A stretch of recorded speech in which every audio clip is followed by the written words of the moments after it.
Yo, what's up? This is Splendid Radio on Pharcyde TV with my special guest. We're not gonna put him in the co-host seat tonight. We're gonna call we gonna call him my special guest, Jeremy Scippio.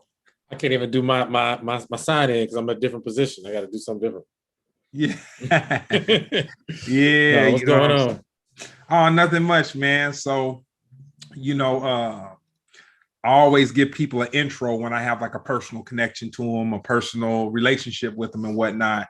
And you're one of those cats that I could say, man, from the very first time I met you, I was impressed, and I hadn't even heard a joke. It had nothing to do with the joke. It was for those who haven't watched and whatnot. So Jeremy came by a place where I do business because he was there with one of his friends, and he was bringing his friend to do something. And I had a minute to talk to Jeremy, and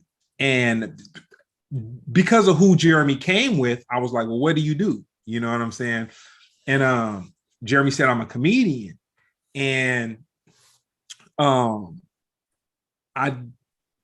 don't think I've ever really known a comedian. I haven't known. I haven't known a comedian. Not kind of cool. Mm-hmm. And for Jeremy to be with who he was, and then to say he was a comedian, and then just when you said you were a comedian, I'm kind of jaded, from working with the Pharcyde in the way of I've met a lot of out-of-towners come to LA, these high hopes. They have no work ethic at all, and they just feel like because of who they know, or they may be like a one-trick pony, that they're just going to come to LA, and LA is just going to open up the arms and embrace them, and it's just going to be all good on GP. Mm-hmm. When I can say I've seen just as many people catch that midnight train back from where back to wherever they came from, you know what I'm saying? Tail between the legs. You see these people, back when I used to go out, I'd be in Hollywood or, maybe Beverly Hills or something. And then the first time you see them or the second time you see them, they're all sparkled up, bright-eyed, bushy-tailed. Yeah. Then like the third or fourth, they look a little bit lower on the slope. Mm-hmm. And then like maybe the fourth or fifth is just like, can you buy me a drink? You know what I'm saying? Yeah, they be like, I'm going back home. I'm just going for a little bit so I get myself together. Yeah, and that never comes. Nah, it doesn't. And so coming to meet Jeremy, I had the opportunity to kind of reboot Splendid Radio on Pharcyde TV. And when I was thinking about it, I was kind of like a comedian. Like I want to do something different, because kind of the format of Splendid before you came on was very loose. It wasn't, I mean, not that it's produced now, but I put more effort into kind of like the structure of it and whatnot. Mm-hmm. And so I was like, man, I would love to just have a point of view that I know is so different than mine. And then it's like with that, we kind of became friends. But the cool part about it is you pulled me into your world, which is the world of comedy. Like I can honestly say that I had no concept of like comedy in the 2018s or 2020s or whatever. I mean, comedy to me was me flipping through DirecTV and stopping at something that's kind of funny and whatever. But after I met you, you like brought me to like a comedy show, and you've introduced me to several comedians. And one of the most impressive things is that the comedians that you've introduced me to, they hold you in high regard. And it's not just because, you were bringing them so that we can interview them or whatnot. But like when I've seen you interact with cats just on the street, they hold you in high regard. And I've always felt like the podcast that you do with me is something we do, but and even though you may beg to differ, and I'm not taking a big one on your stand-up career, but I'm like, man, I see Jeremy in a writing room somewhere. Like that's where like just the picture in my mind is just like you sitting in a room with a bunch of people and me able to hit you up for some bread and you saying no problem, man. You call you prophesized it. You know what I'm saying? Hey man, sure. I take it. I don't care, especially at this point, man. Writing, that's where there's some big money in writing. So absolutely. Yeah. So I appreciate that. nah, tight. So that's my little intro to just kind of bring people up to speed of kind of who you are, like from my perspective. But we've been talking about it for a while, and after the new year, we're gonna have you interview me, and then we'll get into that. Yeah. But you know, and it's crazy because I interview so many people, and you have stuff cracking, but you're kind of low key about it. Like you'll never say when you're going out of town for a show or nothing like I that. know that's probably my biggest problem. Man, if I was better at just promoting myself, then I think, yeah. I say one of the most when I opened for Dave Chappelle, I took it. My mentality was me being like, I want to treat this like this is regular, so I'm on a trip. So I was thinking like, you know, I was like, hey, they said no pictures. I was like, I'm not taking no pictures. I'm just chilling because this is gonna happen all the time. It never happened again. And one thing I really wish I did was take a picture. Oh, man. But it's all good.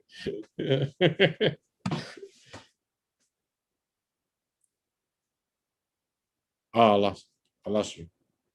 Oh, sorry about that. Okay. Yeah, I have a funny thing about pictures. So I used to be this and I still kind of am, but I haven't been out in forever. But I would just take pictures anywhere, everywhere. That was just like my thing, just like taking pictures. And Daylight came into town, and this had to be about maybe 2016, maybe about like 2016, and they asked me to come out to the show. So they were performing at this open space in Century City, like inside the little where all the attorney buildings and all that stuff is, whatever. And so Dave from Daylight, he said, and it was probably about, man, it had to be about 20,000 people. It was like a huge thing. And Dave said, I want everybody to put their phones down, because everybody was like super hyped to see De La Soul, whatever. There's all these phones up and everything. And he said, nah, you know, I understand you want to do this, but for me, can you guys just put your phone down and just kind of like record this moment in your mind kind of thing? And I looked at how heartbroken people were kind of, and then some people still, you know, videotaped or just whatever. But I kind of understood. Well, I'll tell you what, I still wasn't totally on board with that concept. But then the Pharcyde did a show, and we were in San Francisco, and it was Wu-Tang, Eric B. and Rakim, De La Soul. It was all the Wu-Tang, Eric B. and Rakim, De La Soul, Pharcyde. And I remember being backstage and seeing Rakim and Eric B. And then being around the Jizza, and it was like a lot going on. And I wanted to pull out my camera, but then it was one of those times that I felt, and not even for me to take a picture with somebody, I just felt like, dude, you're around like some real royalty right now. Like this is, you know, this is what you're experiencing. And I kind of pulled myself back, and like I took a picture of Maceo and Brown, and I got a picture of Brown and Paz and whatever. But as far as me, like I got pictures of people that I know. You know what I'm saying? Course, yeah. But it was such a big thing that I was kind of like, nah, man, this is like, man, this is Rakim. Like, man, this is something.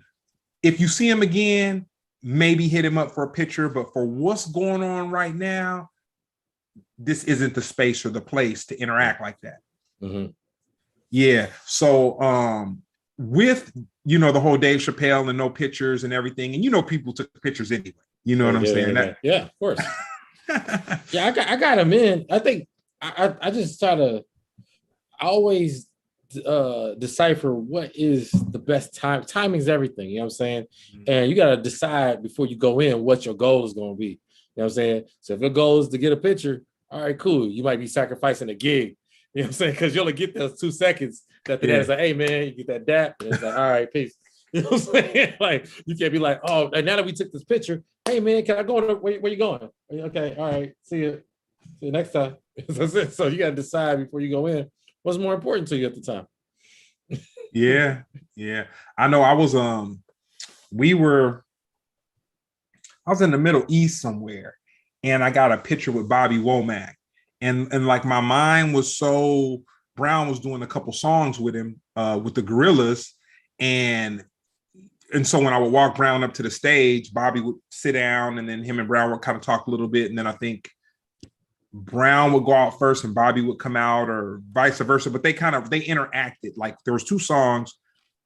I think it was like one or two. But anyway, but they had where they interacted with each other, on stage or whatever. So I was around, and I took a picture with Bobby before he went on, and I never showed that picture to anybody because he looked so miserable, and he looked like he was strictly doing it because I asked him. But and then that kind of made me feel a different way about asking him for pictures, and especially if you're going to do a picture when somebody's working, do it after they finish working. You know what I'm saying? And then that kind of way.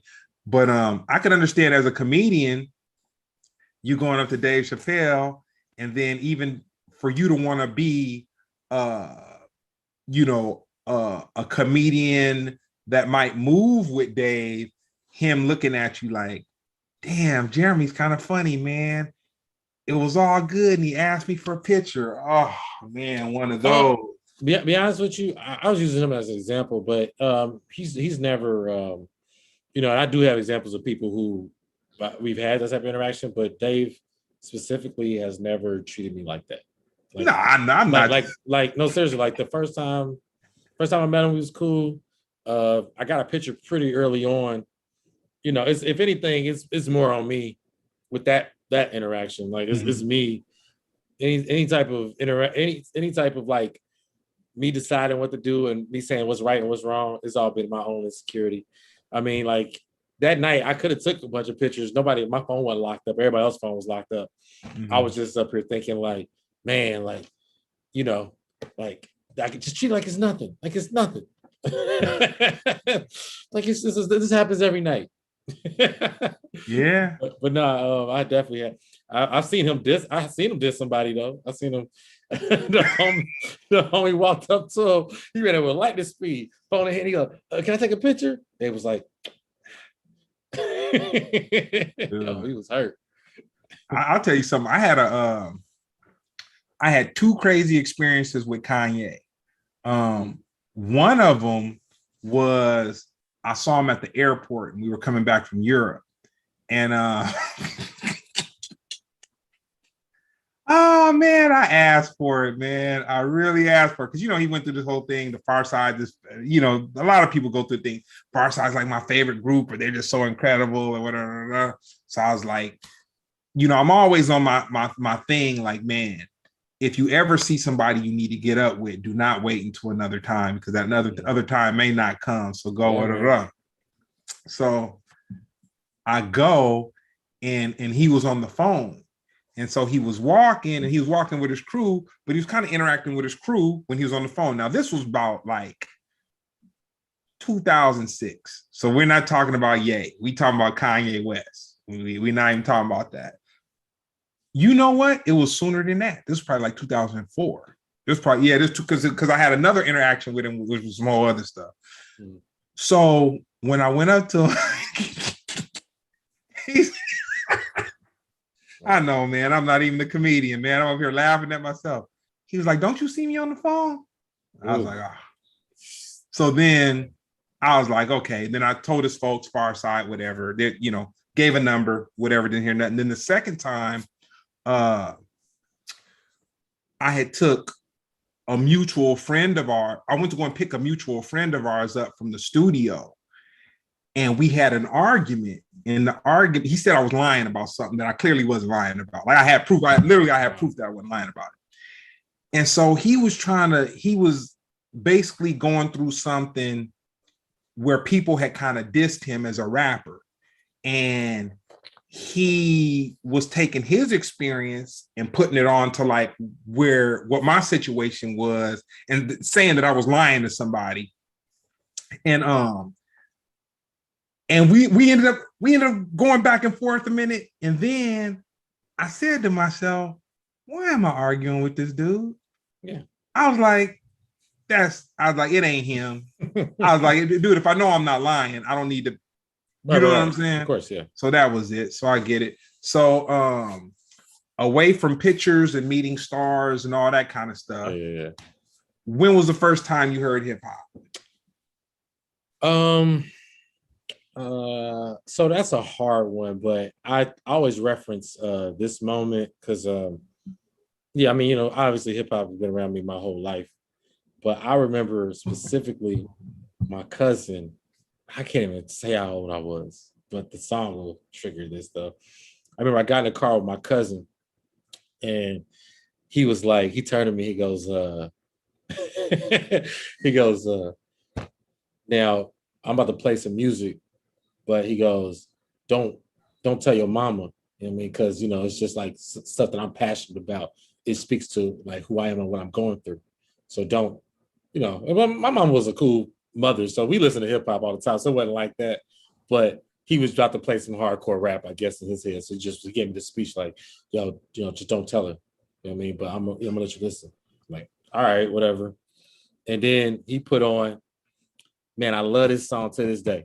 Quiet Storm, Lil Kim, Mobb Deep. That's the song like, this the real shit that make you feel shit. Up in the club shit. That song to me, that beat is one of the most hip hop beats ever. Like it's like defined. Like if there was one beat that sums up what hip hop is, that spans across all generations, to me, it gotta be that beat. So when he played that, I'm like, man, this ain't even like the worst, like ever. You know, he's tripping. But to me, you know, I had to use that moment as probably the most, if I had to pinpoint first time that I heard hip hop in its purest form, that's, you know, not surrounded by R&B or, you know, just like a track on the radio or something like that. But that's just the best thing I can answer that question with. That was a good answer. I had forgotten about that song. And then when you said it, I heard the bass line and like I heard the bass line going off. And I was like, dang, that song. It just to me, like it's, and then also I used to watch a show called the Lyricist Lounge Show. Okay. That they used to use that song as like their Lyricist Lounge Show was like a sketch show and a rap show. I still haven't seen anything like it. I think they should bring that back, or maybe I should bring it back. I don't know. But it was comedy and rap together and done right. No offense to anybody, but they use that, and it's just, to me, it's just like, that's just like the most basic, direct form of hip hop. It's like hip hop with no chasers, straight into your straight into your vein. Yeah, and that's why I don't really tolerate any like real Lil Kim disrespect. Because I don't either. You know, like that's like you can't get more hip. I know the way she looks. Ignore that. Ignore the way she looks. Real quick, for all the people that got something to say about how Lil Kim looks, let go of what life can do to someone or where someone can be. Yeah. And I'll say 1995 to at least 2002, 2003. Lil Kim's a very attractive woman, man. Very attractive woman, man. Don't people get caught up in the semantics or just what life, you know, how life has, you know, dealt with someone or whatever. Lil Kim was bad. That she was bad. She's I mean, to me, she's the pinnacle of female hip hop rappers. And even when they comparing whoever, there's so many new female rappers, they're only really comparing it to Lil Kim. And, you know, and giving Lauryn Hill her respect too, but, you know, all these female rappers are Lil Kim babies. That's the ones now, the popular female rappers. Oh yeah, they need to give it up to the queen, man. Pay her royalty. You know what I'm saying? Give her respect. Yep. Yeah. And so, how did you feel the first time you heard Run DMC? First time I heard Run DMC. So obviously, I'm a tad younger, so it wasn't like it was on the radio when I was, you know, like adjusting it. But I'm not gonna lie. I remember. I grew up in the 90s. I remember they had some show. It was man, look, I ain't gonna lie to you. I think it was Reading Rainbow. It was some show where they was explaining like, yo, rap could be positive and it don't have to be like it don't have to be violent, all that stuff. And then they was explaining like how Run DMC, how they changed the culture and made Adidas popular and all that stuff. So that was the point that I started diving into Run DMC, and then after that, I started doing my own research. But I think the first time I heard him was that, and I think, I could be tripping because I know too much now, but I think it was probably It's Tricky. I think that was the song. I could be wrong. I think, but anyway. Okay, that's cool. So, how'd you get the name Jeremy Scippio? So let me see. I'll start with the Scippio part. Scippio is my grandfather's last name. He wasn't a part of my life or my mother's life. I know him now because I traveled to New York pretty often, and my mother grew up in New York, but she moved to Cincinnati as a child, whatever that age was, and he never really made that connection again. But my grandmother, she was Scippio for a time, but her maiden name is Jackson. Okay. So, the Jacksons end up being, it's like, I joke about it, but technically I'm related to the Jacksons. Cincinnati, Ohio, Gary, Indiana. You know what I'm saying? Never know. You know what I'm saying? That's why I count. Maybe not. I don't know. But but then she got married to a guy's last name. So she became a Turner. My mother was a Scipio. But my grandfather, as an adult, I got closer to him. Okay. You talk about within the last 10 years. And he told me his origins were from South Carolina. So that's what I did. Other than that, just a bunch of random ass people with the last name Scippio on Facebook keep tagging me, acting like we cousins. Maybe not. I don't know. I don't I don't fuck with half of my real family. So to be like, oh, these random strangers, like, oh, we family. but truth be told, I do most of Scipios, I think all Scipios are Black. Okay. So a lot of people like to attach it to, they say, oh, you're Italian. I took Latin for 3 years.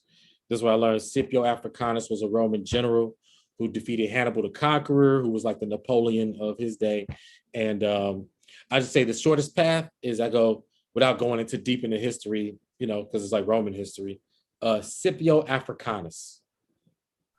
Scipio Africanus. So that's like the bridge between the Blackness and the Italianness. A lot of people say Sicilians are essentially Black Italians, but that's where the Scipio comes from. But other than that, I don't know. I even used to make a joke about people like, how your last name Scipio? Isn't that Italian? I'm like, I don't know. Ask to like the slaves that raped and sold my entire ancestry. Why don't you ask them that? Jeremy, my grandmother named me Jeremy. From the pastor was talking about that at church, and the Matthews 2:17, it's the name Jeremy's in the passage, so that's where I got the name. So Jeremy Scipio. My mom wanted to name me Marcus, but my grandma was like Jeremy, so she was like, all right, get that out of here. So that became my middle name, Jeremy Marcus Scipio. There it is. All right, that's more than I thought I was gonna get. That's I get the truth. That's right. Okay, so it's a trip because you mentioned you have family from New York, but you've told me that you were raised in Cincinnati. Yep. But you almost sound like you have a Southern accent. I don't know. But it could be Midwestern. It could be that Midwestern thing, that like that sounding kind of Southern a little bit. It's hard because I've always stolen my swag from outside. I mean, I guess everybody do, but I'd say, I've always imitated New Yorkers as a kid because my family used to brag about being from New York and I wasn't from New York. So I was envious of them in that way. I've always tried to shy away from Southern culture, but I mean, you know, if it's in me, it's in me. My grandma's from was it Statesboro, Georgia? Statesboro. Okay. So Yeah, some Southern. There's definitely some. I would point more of a Southern accent than a New York accent. So I'm like, Jeremy from Cincinnati. How does he have this? I'm like, but then Cincinnati, I don't know any. Cincinnati, they definitely was more in the Southern culture, but I wasn't. Like a lot of my friends, like my friends, he say toilet instead of a toilet. He said toilet. I'm like toilet. So you on the toilet? Like, that's the country. I got an ain't Bert. So ain't is that's Southern. You got instead of an aunt, you got an ain't. You from the South. So with comedy, to catch, because I wanted to add, because you've really taught me a lot about comedy, just not necessarily like directly, but just through exposing me and then me becoming interested and whatnot. Mm-hmm. Stand up and improvisational comedy. Right. Do you know people that can be good at both, or it's usually one or the other? I mean, yeah, I know plenty of people who's good at both. I think that they're both skill sets. You know what I mean? And I think improv is a more instinctual skill set that I say I don't want to say what's more important, but I'll just say that improv is it's something that, because you know that energy that people want when they be like, oh, I'm gonna heckle you, or you don't heckle a comic because he's gonna get you and all that stuff. Mm-hmm. You know, all that is improv. You know what I mean? That's improv. Even though you're stand-up comic, to think of something off the top of your head to rebuttal with, and then people always ask me like, do you write your jokes or do you come up with them on stage? And the answer is both. That's the improv kicking in. Mm-hmm. You know what I'm saying? And I'll even be more honest. I believe Black people got a little more instinctually than white people as far as like just being quick and witty with something just to, having a bag on each other. Right. But I would say stand up is in the long run more profitable as far as like, as an independent craft. Because if you are, let's say you're a dedicated improv comedian, there's not a bunch of improv comedy clubs where you can, you kind of have to create your own lane in order to sustain yourself as an improv comic, but they're both essential to the development of comic. And I'd say, honestly, to me, some people might disagree. I believe majority of our favorite comedians are good at both. You know what I'm saying? Okay. From your Eddie Murphys to your Richard Pryors to, that's that thing that, people who are like just purely one thing tend not to be like the greatest. You know what I mean? Like I don't think you're going to become the greatest comedian of all time or even get into that conversation if you're not good at both stand-up and improv. You know who I think is an incredible comedian, but they're so talented, you forget to credit them as a comedian sometimes. Not you generally, but not you, but in general. No, Jamie Foxx, man.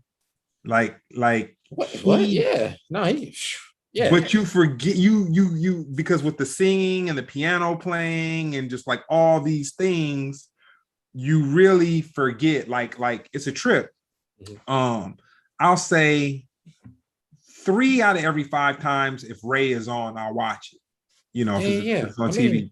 And he's one of those actors, comedians, all the things that he is.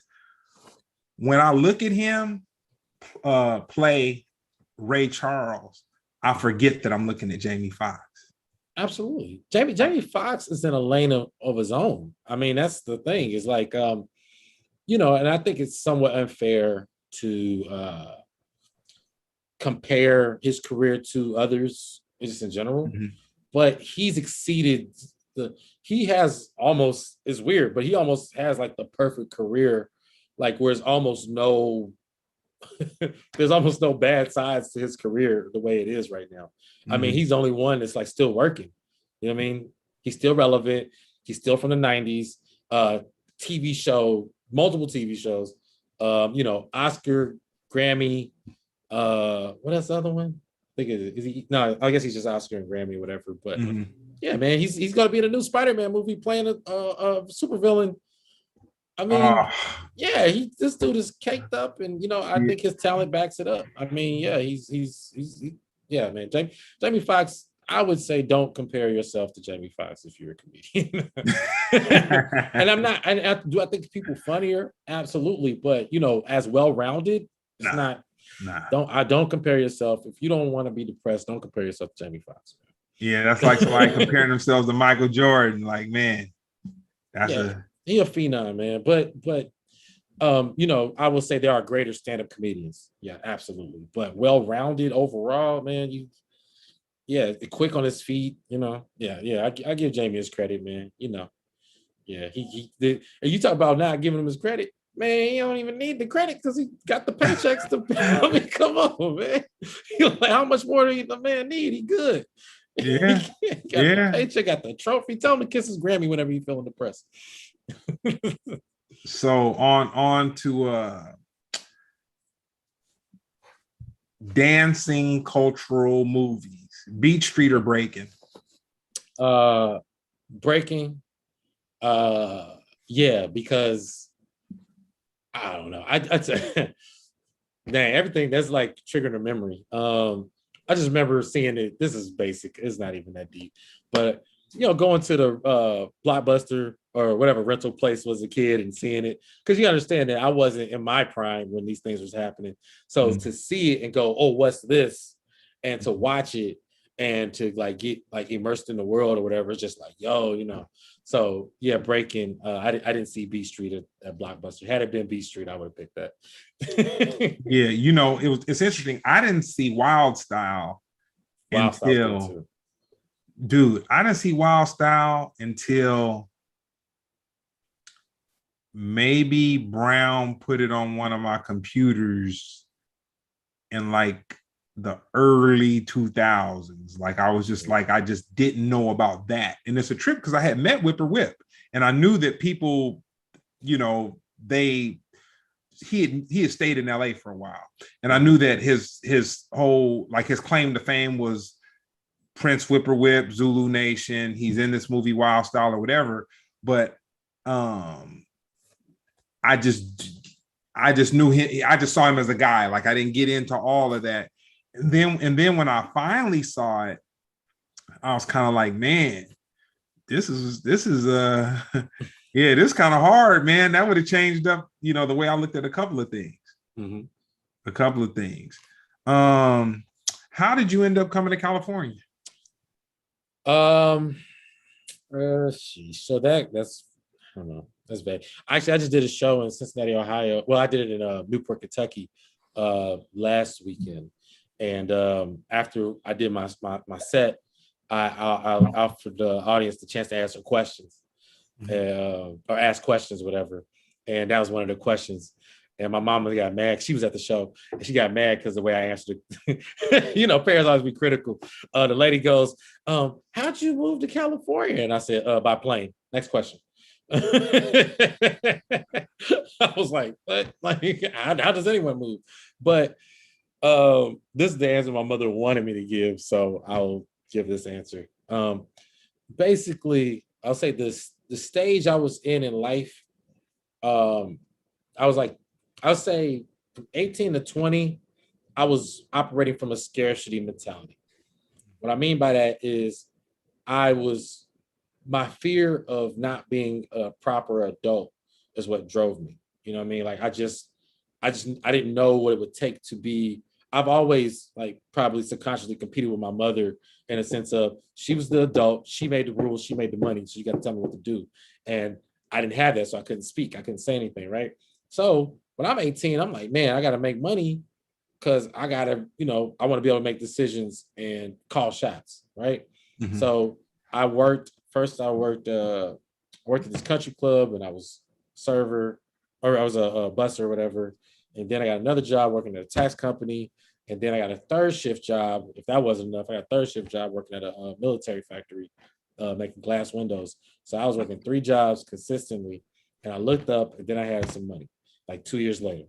when you get a little money, you start thinking like, what do I really want to do? And I always wanted to do comedy, but it just never occurred to me because what's this, that term financial freedom. I mean, I wasn't like killing it like that. I just had enough money to think. Like I was like, I got to think for myself because I saw the future. The future was me working at that factory for 20 years and retiring, or well, probably more than that. And I would have made a decent living. I was making a consistent $550 from that one job. I was making $550 a week, no matter what, at the least. That was just one job. That was a lot of money back then. Yeah, and I had 2 more jobs, and I was only 20. So, so yeah, that's what made me go, all right, I want to do comedy. So the job, it was funny. The job had a voluntary layoff, right?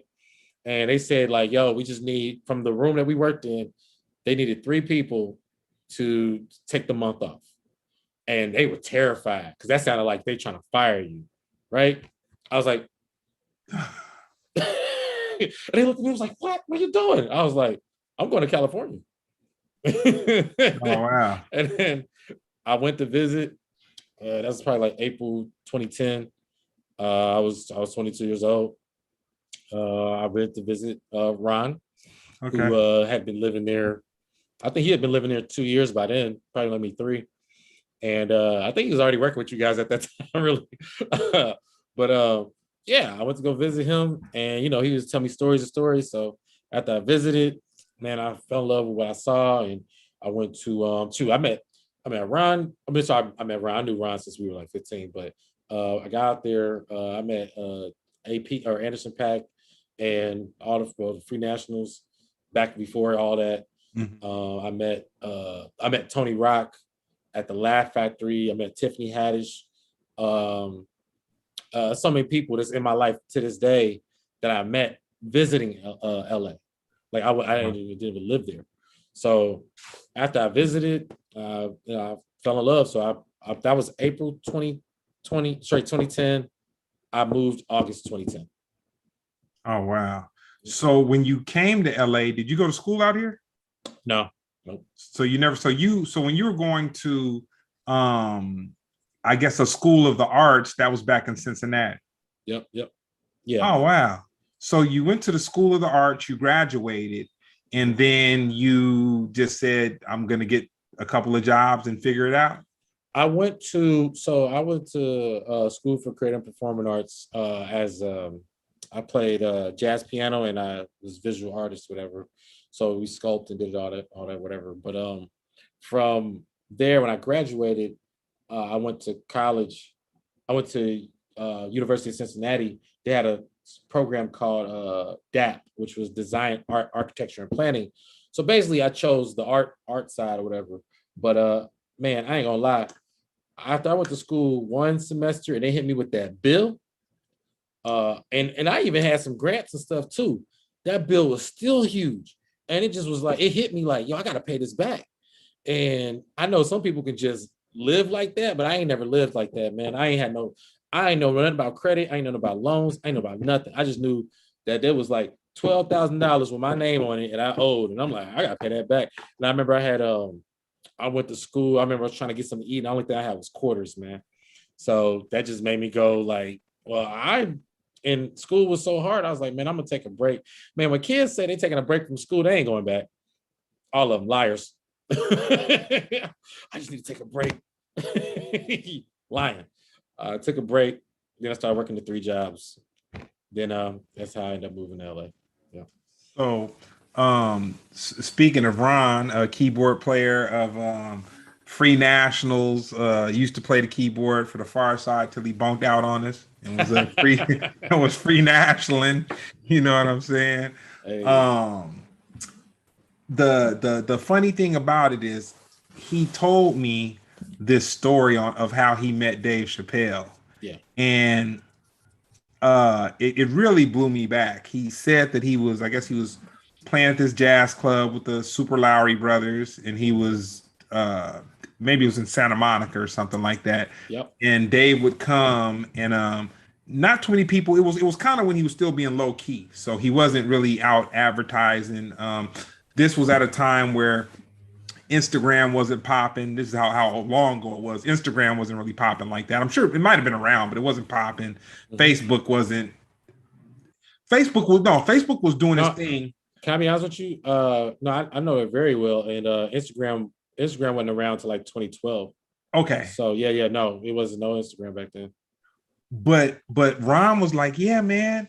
Dave came and he kicked it while we played, and we ended up talking. And then the next thing I know, we ended up all renting bicycles and not in the same night, but just in the same period of No, time. it was the same night. Oh, Yeah. Mm-hmm. And he was like, Dave went and rented bikes, and we all went for a bike ride at night, and it just ended up turning into like a little adventure. And from there, we ended up interacting with him like heavy. So were you around during that time, or you came around after the bike ride and all that? I had visited when I visited, they end up linking with Dave after I went back to Cincinnati, and Ron told me the story. I'll tell you, I give him a little bit of credit because I remember, so we had went to this one venue. And Ron had told me to go. He was like, "Go up there and host." I mean, like, you want to host the jazz night? He said, "Go ahead." And I was like, "Nah," because I was just starting comedy around the time, and I was like, "Nah." And he was like, "Man, if Dave Chappelle was here, he would do it." We didn't know Dave at that time. He's like, "Dave Chappelle, he would do it," and I was like, "No, he wouldn't." Right? So they had met Dave after that. You know what I'm saying? So the funny thing was. And now, knowing me, knowing him, knowing all that, in confidence, I could say Ron was right. Not only would have Dave done that at this point, I would do it now. And you know what? The funny thing about that story, and I miss Ron. I miss hanging out with him, foodie adventures, all this, that sound exactly like Ron. Yeah. He was like, Ron be like, dude, if he was here, he'd do it right now, man. Right now. He said, "Man, you a punk, man." He said, "Dave Chappelle was here, he'd do that." And he didn't know him. I didn't know him. But yeah, man, he's right. He was right. I mean, but I wasn't at that stage of my development. But yeah, he told me the story. He told me everything. And then they got tattoos, whatever. I mean, that's like so many people would dream of a night like that, and he got that. So that was dope. Yeah, no, that was real tight. And so then on another note, Brown and I were at a friend's birthday party, and we ended up seeing Russell Peters. Okay. And Brown and them did a show long before I started working with them. They did a show. Go ahead. No, I ain't gonna even. No, say it, because the thing is, it's not even. It's funny. I'm not. Respect to you and Brown, but Russell Peters told me the story, so that's how I found out about it. I didn't even know. So you tell me the story then. Well, I know it's not my story to tell. I just say the fact that when I brought it up, because I tried to have him as a guest on the show, and he was just like, people, most people go like, oh, either go, who's that, or they go, oh, or they're familiar with the group, and they like, oh man, like what's it about? But when I told him about it, he just hit it with like oh yeah, I know them. But yeah, I'll keep it short and sweet. He bombed. No, that's and that short. Was I think he said that that was the worst bomb of his life. I could be wrong, but that's what he said. I think. Yeah, that was I had heard about it, but no, man. One day. Once again, man. What I didn't say, Jeremy's kind of a gatekeeper in this thing, and he's like a mayor / gate, a politician. That's what he is. He's a politician in this thing called comedy, and he keep it cool with everybody. But he knows where all the bodies are buried. You know what I'm saying? Everybody know me. Secondly, no, I don't know. I mean, I don't feel like a gatekeeper or unique in that way, but I'll just say that I appreciate the journey that I've had, and I don't have any like true complaints. I've been taken care of, and hindsight is always 20/20. So because like even like okay, I started comedy in 2010. I was on the road with Russell Peters 2011, I believe. You know, I think it was 2011. It could have been 2012. I think it was 2011. But that's a relatively, anybody can tell you, that's a relatively short time to be touring with one of the big, I was, one of the bigger comics, and truth be told, I wasn't ready yet for that opportunity. But yeah, I remember just for somebody setting off on a journey and not sure how it's going to turn out, I was really fortunate. Russell took care of me, and yeah, he had me, he made me look like a hero. Had me, I was paid, I was taken care of. My friend makes fun of me because he always goes, no matter what shoes I'm wearing, he goes, "Did Russell Peters buy those shoes?" Because Russell bought me some shoes one time. He just showed me the top of what stand-up comedy has to offer, and gave me something to aspire to. That's and gave me some dope. game. So, me, I've never been a Saturday Night Live guy. Like I just couldn't catch it. I've just never been able to catch the comedy in it. I mean, I guess I kind of watched it a little bit, and not saying that I'm not a comedy guy. So that when I met you, it gave me a different perspective of comedy, something beyond just watching movies and stuff like that. So, with Saturday Night Live, and then now you have guys like DeSeuss and Mero, which I still kind of, it's weird. I kind of can't catch their comedy, but there's a girl that writes for them, and I cannot remember her name, but she's like an African girl. Mm-hmm. You know what I'm talking about? No, I don't know. Okay, I can't remember her name, but she has a show, and it's kind of funny. It's kind of funny. Mm-hmm. If you had to pick between Saturday Night Live and DeSeuss and Mero, what would, and we're not talking about paychecks involved. We're not talking about paychecks. Leave that alone. I see you looking crazy. We're not talking paychecks. He's like, still. What's the? I just want to know the rest of the question. What about you? For comedy, picking between the both, which is your?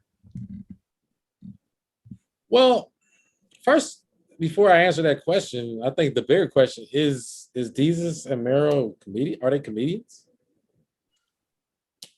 They're kind of funny. They're kind of funny. I mean, I don't know. I put them in a category of like a Charlemagne or even a Joe Budden at this point. Come on, man. They're a little funnier than that, man.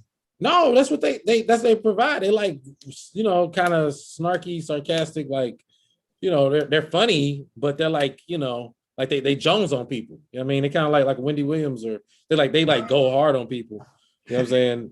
I mean, I don't think they're that bad, but I get it though. Not bad. It's just, I'm not saying bad. It's a different lane. It's like okay. I mean, I'm a comedian in that type of format, but if I had to choose, if somebody was offering me shows and I had to choose to be a player on SNL, no, I'm just thinking, if I had to be a player on SNL or a show like Desus and Mero, I'd probably choose Desus and Mero show. But like just me, yeah, I would do that just because I believe in building your own brand, and versus like SNL has an extensive history that dates back to the Stone Ages at this point, and though there is a level of there's an elite, that is like the upper echelon of comedy. There's a ton of people who are on SNL who like you don't even know their names. They just did not. They were not the Eddie Murphys. They were not the Chris Rocks. They were not the Chris Farleys, the David Spades. They just, and they were on a couple of times or whatever. But yeah, if I had to choose, it had to be a Desus and Mero type show. Well, I will say this: you are a good devil's advocate. You're good at that opposite side of popular opinion. You have no problem. Well, I think what it is that there's a first thought that a lot of people have, and then they wipe away the thought. So the only reason why the things I say is relevant is because you thought it at some point and you try to get rid of it. You know what I'm saying? So it's just like, nope, this is the thought. Now deal with it. That it doesn't mean it's right or wrong, but it's like, it's occurred at some point, and that's I mean, the term is irony. You also have the term satire that comes to mind. It's just there's a lane. It's like music in a way where, I always say the rest are just as important as the beats, and the space in between what people like popular. Let's say a popular opinion is the beat. The rest is, I guess you would say, unpopular opinion is just as important. Okay. That's the way I would describe it, I guess. So it's funny. I was talking about Jamie Foxx, and within the same vein of very talented people, you had the opportunity to open up for Craig Robinson. Yeah. Which I would say my favorite character of Craig's would probably be Freight Train on the Cleveland Show. You know what I'm saying? He's Freight Train on the Cleveland Show. Who's that? Craig Robinson. I don't watch it. Oh, well, is it the hold on? He's I don't watch Cleveland. the Cleveland Show. He's Cleveland's father. Oh, okay. And he just treats Cleveland's mother crazy as hell. And he's like a player. He just, oh man. Yeah. When you get a chance, look up Freight Train.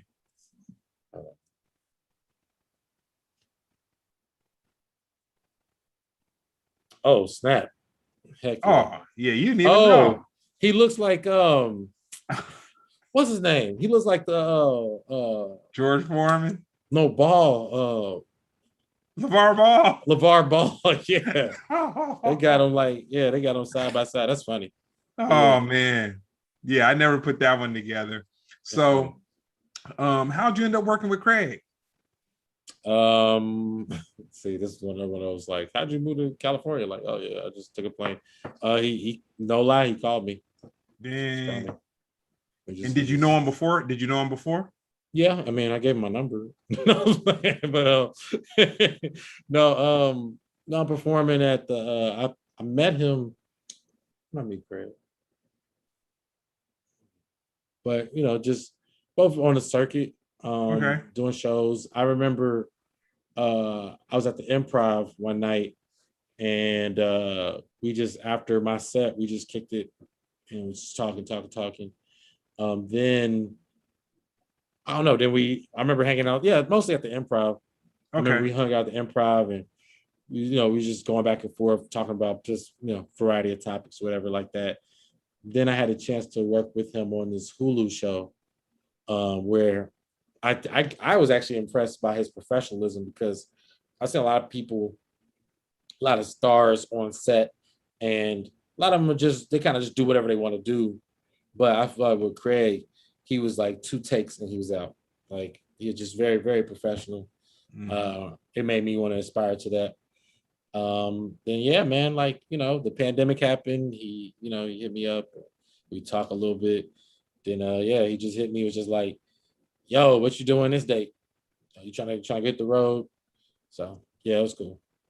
Dang, that's dope. That's dope. And it's crazy because you have a guy like that, and man, you have comedians that are, the comedy thing is kind of different because you have guys that are kind of cool like you, and kind of you've been doing it for a while, so you know how to interact with people and stuff like that. But then I'm sure there's other comedians that's like, man, they gonna be me on Kanye at the airport.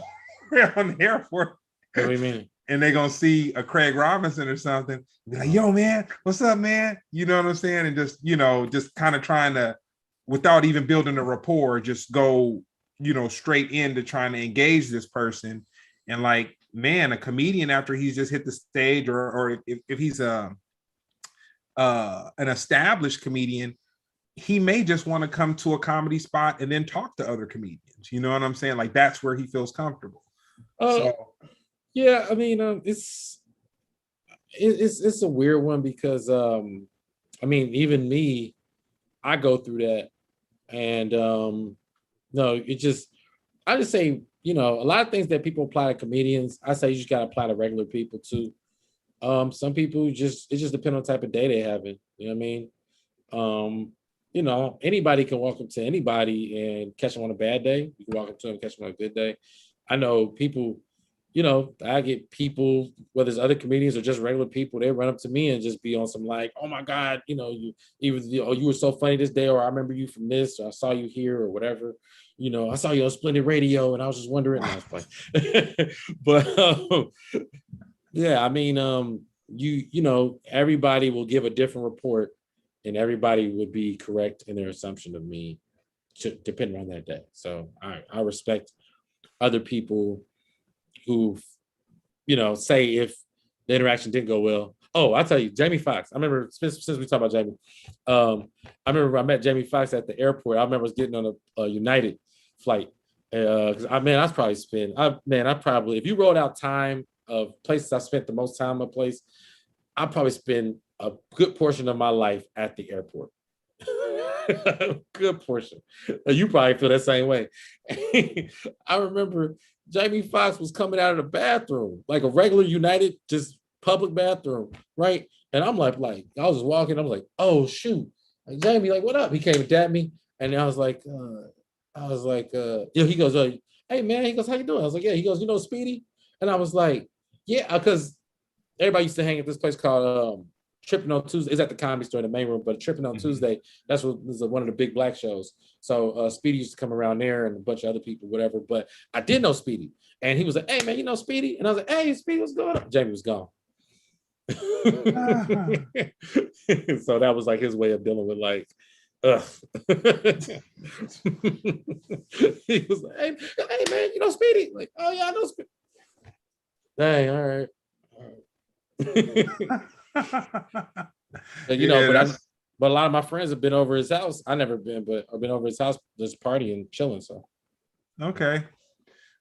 So your perfect verses, with all the verses going on, if you could have your perfect verses, dead or alive, what would it be? I've been afraid of this, but I think it'll just have to happen. I think it'd have to happen. It gotta go down because I want to prove something. It's gotta be Jay-Z versus Nas. I know a lot of people going like, Jay-Z takes this hands down, right? But people were saying that about Cameron and Dipset. I mean, sorry, Dipset and the Locks. You know what I'm saying? And I'm not saying that, you know, Nas, you know, I understand, but the right DJ can make it happen. That's what I believe. 20 for 20, Jay-Z, Nas. I would like to see Nas take Jay-Z in a versus. I think that would be very interesting, but the only thing that would make it unfair is Jay-Z has more songs that have been heard pop on a popular level. You know what I'm saying? Yeah. And so if you're going hit for hit, I mean, Nas could probably go, you know, about 10 or 12 or maybe 50, but dude. Hey, I'm trying to tell you though. Even look, if I had to direct it myself, I would go Nas. We're gonna beat Jay-Z today. You hear me? Look, Nas only got to play one song. That it don't matter what Jay-Z play after, it ain't gonna work. Nas got the little baby dreads on top, or the little whatever, you know. But if Nas plays Ether, which he's not gonna do. But even the DJ pump faking like he about to play Ether, Jay-Z, his dreads gonna wilt. You'll start sweating. You're like, yo, it's hot in here. Yeah, that was a cut. So describe yourself 5 years ago. 5 years ago. How long we been doing this podcast? Uh, 5 years ago. 2000. Oh, I mean, was it? It's 2021, so that's 2016. Um, I mean, shoot, I would say I was traveling a lot, kind of like I'm doing now. But yeah, I knew I had an hour. I was ready to record, and I was just looking for a place to do it. Uh, I I feel like every few years there's like a I don't know, there's like a bookmark in my life. And I feel like 2015 there was a bookmark as well, 2018. But I feel like the seeds that I had planted in 2015 were were were paying off in 2016. Um, but I still, well, I guess, was very low key. So, because I mean, that year I had opened for, I think that's the same year. I opened for Jamie Kennedy, I opened for Tom Green, Theo Vaughn. I opened for Dave Chappelle that year.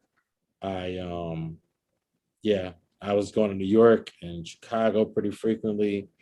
Yeah, I was really busy. Um, yeah, I mean, I was happy. I was hopeful.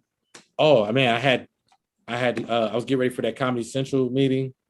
Yeah, I had my general with Comedy Central. I was working on my pilot. 2016 was a good year. It was a good year, but I don't. If I could be honest with you, mentality wise, I don't think much has changed. mhm. Um, because I mean, to be fair, I think I was doing a lot of the same things I'm doing now. Um, but I felt like the work I did in 2015 specifically Mhm. paid off, because if I was not ready to do the things that I was doing, and it's still paying off. The work I did in 2015 is paying off because um, I had to prepare an hour of comedy. Like I had to, Mhm. you know, I had to, yeah. I mean, I met, pivotal people around that time who I didn't know the previous year, who, still in my life, still benefiting, still helping me out, career wise and personally and all that stuff. So yeah, yeah. I mean, I don't know what's the word. What's the word to describe who I was? I was the man. Shit. I was. I was. I don't know. I thought at any moment something was about to blow up. I really And did feel like that.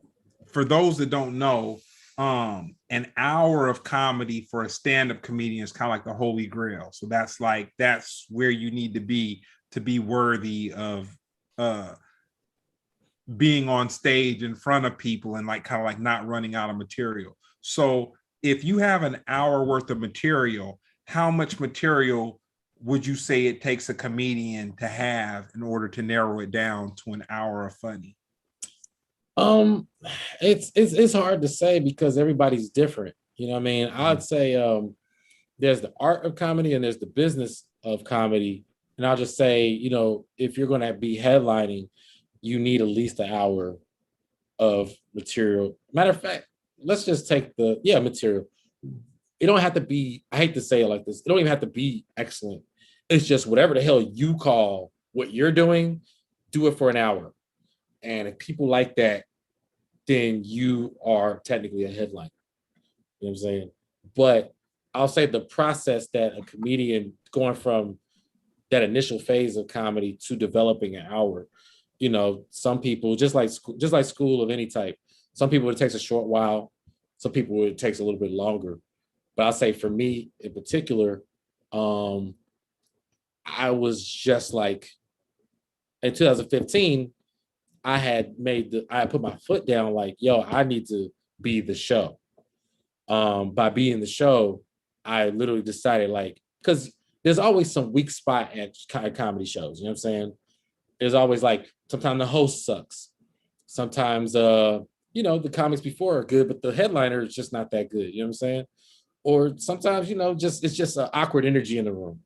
You know what I mean? You can't put your finger on it. You know what I'm saying? I got tired of doing that. I got or if you're newer, sometimes they don't know who you are, so they're like, "Oh, you going up first? You cold opening." You know what a cold open is? Cold open is when there's nothing popping and they say go on stage. You are the person. So now you breaking up, people talking, doing it like, hey, look, girl. So after this, we going, who's this dude? You know what I'm saying? That's you. So I had determined that, I got tired of being the new guy. I got tired of just figuring it out. I wanted to be, not that I even wanted to be a headliner. I just wanted time. So that process, everybody's process is different. It could be going to open mics, find out your stuff works or don't work, or whatever. It could be hitting major shows. It could be opening for big comics. Whatever your process is, that's, like I said, that's the art side. The business side is, if you want to get paid, that clock running, and you got to deliver. The people got to be happy when they leave the show.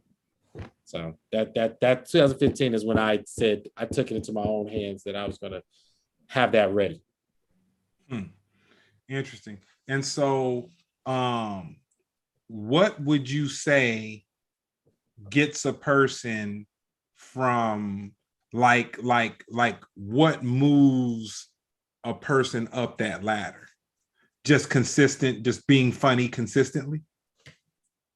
It depends on what ladder. I think there's multiple ladders. But the ladder of being a person that starts super early, being a person that you're just standing around waiting to get your shot, and then you think you're hoping you might go on 9:30 or 10, but at about 7:45, oh, hey Jeremy, can you come over? That don't change, man, until that doesn't change. That isn't that, man. There's a homie who is an amazing comic. I mean, he's my elder. Totally respect him. I just talked to him last night. He was the headliner of the evening on one of the biggest Black shows in Hollywood, freaking period. And he is dope. Kevin Hart walks in, he just leaves. Dang. Because he already knows, like, if Kevin Hart, he gonna do his time, and there's not gonna be many more show left. So that doesn't really go away. And I don't want to say Kevin Hart, but I've seen comics big dog each other where, it's been a room where Earthquake's in the room, Chris Spencer, David Arnold's in the room, and Dave Chappelle walks in, and they go, oh, you know what I'm saying? So it just that doesn't go away. That ladder doesn't exist. But I'll just say, as far as knowing when you're ready, that's on you, because some people go fast, some people go slow. No matter what, it's just when that spotlight is on you, what do you do? But one thing I tell myself and I tell others is that stand-up comedy ain't going nowhere. If you fail today, you can win tomorrow. It doesn't seem like it, but it's technically a forgiving game. It's forgiving in the sense of, I'll say the best example is Doug Williams. You know who Doug Williams is? Come on. Oh my God. Oh my God. Somebody was talking about that. And I can honestly say Brown and I probably watched that clip of whatever that event was that he was at with Jamie Foxx. Yeah, that was Shaq? It was Emmett Smith's roast. Okay, yeah. I'll say Brown and I probably watched that about, I could say we've seen it 10 times in a very short span of time when it first went out. Like YouTube was just kind of getting popular or whatever. And it wasn't even fair the way that Jamie rode him. And on a skill level, on a level of skill, it was like Jamie just kept going. Now Doug was wrong. He was wrong, but Jamie just came and did not let up, dude. And he rode that dude. And I honestly, it was so funny because I was watching a movie with Doug Williams in it. Either your last weekend or the weekend before, and he's funny though. He like as an actor. I don't know about the stand-up stuff. He's funny as a stand-up as well. Yeah, he was funny. And I was like, damn, Jamie probably messed his career up a whole lot with that. Well, and that's the thing, and that's why I believe timing is divine, which means it comes from God. You know what I mean? It's or another source. I just say the fact that it's not something that is in our hands to control or even worry about. I mean, of course, you can control your direct actions, but people act like they have an effect on timing, which you do not. The reason why I say that is because with Doug Williams in that scenario, as an example, that happened way before that video got popular. You know what I'm saying? That video got popular because YouTube got popular, and that video just happened to be a video that was circulating around that time. But that is like some rehashed hurt that came up. Now, to be fair, the rules of a roast is anything goes.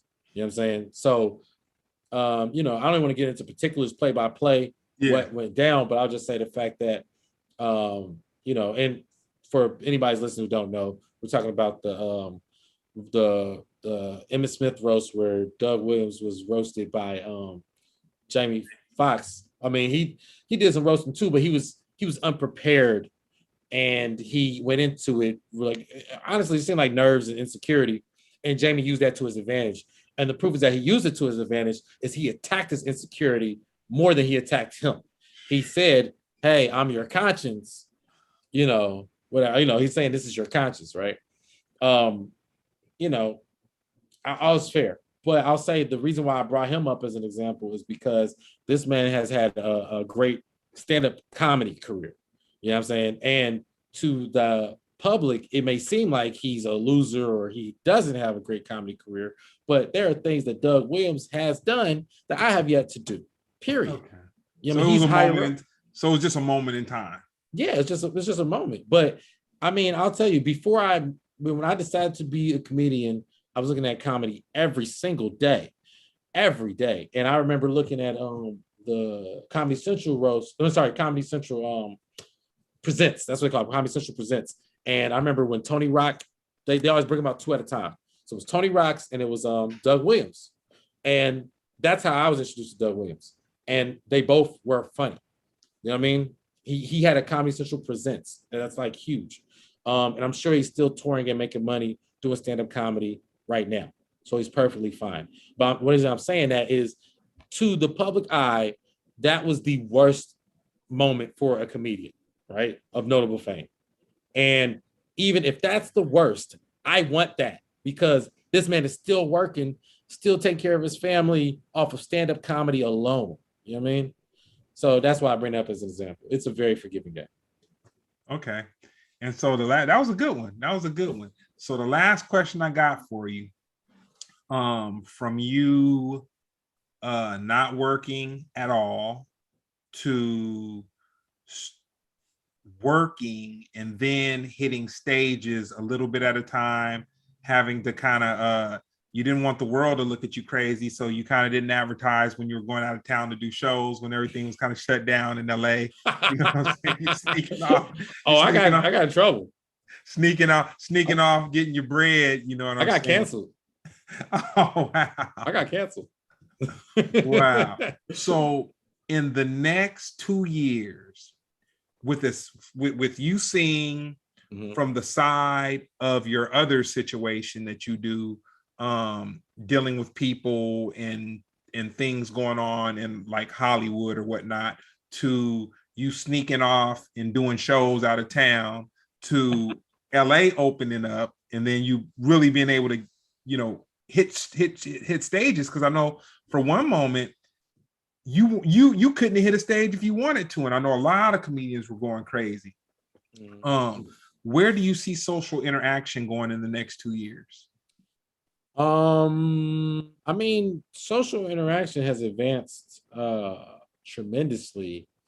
I mean, I think the pandemic, for lack of a better term, is it sped up what was already happening, and it made people make hardline decisions on things that were variables. You know what I'm saying? Like businesses that were like, hey, we're losing money on on being open during certain hours, you know what I mean, versus versus they're online or they're whatever, because of that situation. It just forced them into doing that. Even places like some restaurants don't even have menus anymore. They tell you, oh, just take your phone and scan the thing, like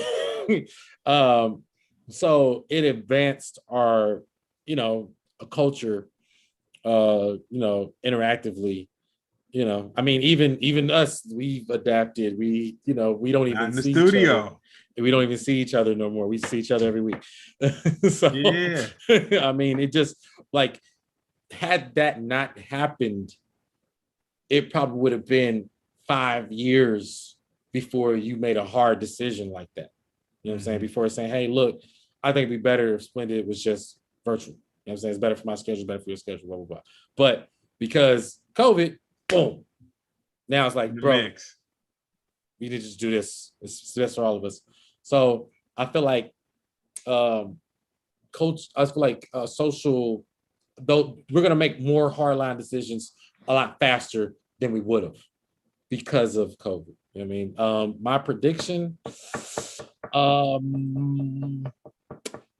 let's see. Let's go with movies. My prediction, man,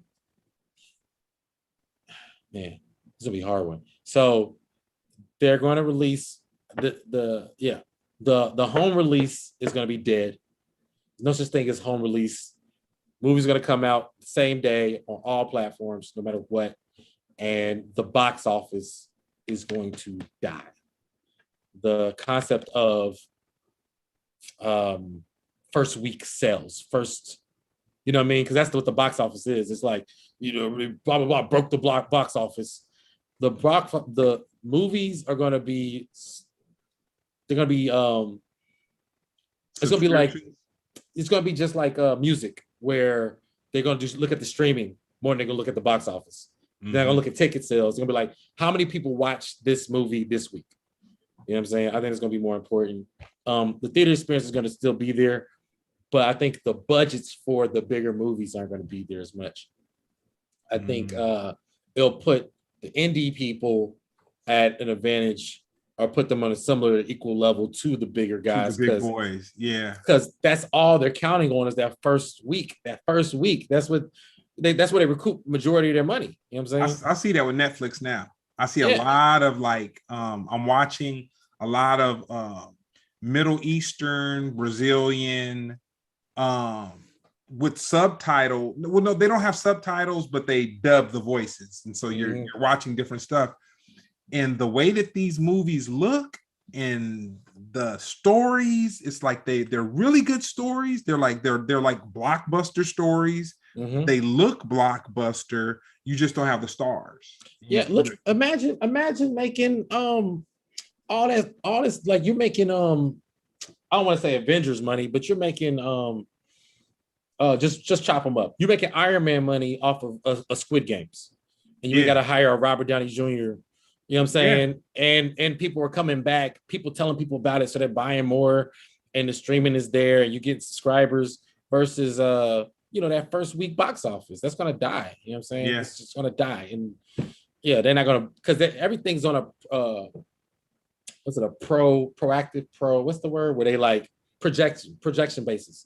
And if they like, why are we giving you this big budget when we can get the same money off of? That's why it's like this. Why is Dave Chappelle doing on his like 9th special? Because it's cheap to make, and this man's name and voice is drawn in like the same numbers that they would if they released a movie in theaters. Yeah. So it's like, so that's my prediction as far as like social interaction goes. Well, I say that's actually, social interaction. Let me be more direct. People are going to interact with each other less, more work from homes. What's it called? I just went to Target. There's more self-checkouts than there are like actual. Yeah. Yeah.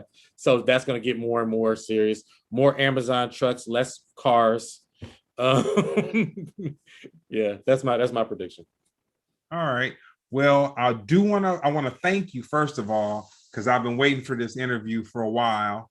And then I want to apologize to you because we did not get into essential, man. We got into so much stuff, but we didn't get into essential. So we'll have you back next year, and then we'll have you interview me in January. But anything you want to shout out? Any show dates coming up? You want to tell people where they can go and watch Essential? Yeah, okay. Essential is it's a comedy experience. I don't like calling it special. But if you go on YouTube, you type my name, just put Jeremy Scippio, Scippio, comedian, and Essential will pop up. That's my comedy experience for a funny media group, Comedy Cube. Right now, I think it's at 19K views. Yep, that's what it was today. Yeah, it's small, but it's mighty. Also, I got another comedy special coming out called Sociopath. That's going to come out later. Also, if I'm Black Friday, I'm gonna be at Haha Comedy Club. And I'm on some new stuff right now. I really like what I'm talking about right now. I like where I'm at mentally. So like it's not gonna be like any of my past comedy. At least I don't think so. That's for more updates, Jeremy Comedy at Jeremy Comedy on Instagram. Catch me every week, Tuesday, 8 p.m. is Splendid Radio on Pharcyde TV. That's right, man. But nah, man, shoot, man. I miss my partner, man. I'm gonna have to step out and see you, man. Man, it was a cool interview. I appreciate your time, man. Thank you for everything, and I wish you much success with Essential. And I can't wait for that. What was that one that you seemed a little more enthusiastic? Sociopath. Real quick, that reminded me of I seen Kevin Hart doing this interview. Russ Parr had a movie that Kevin Hart was in called It's a Business or something like that. And they kept he was trying to advertise Think Like a Man. And it was like, hey, what about this other movie that came out? He's like, don't worry about that. But with that being said, that's not how I feel about it. I actually very am proud of the way Essential turned out. I think it's really dope. Like I said, it's just it's a 20-minute stand-up thing. So I just feel like when people think especially, they think like an hour or at least 45 minutes. So yeah, but anyway, check out Essential, check out Sociopath when it comes out. Also check out Happens to the Best of Us on all the streaming services. Yeah, that's cool. All right, man.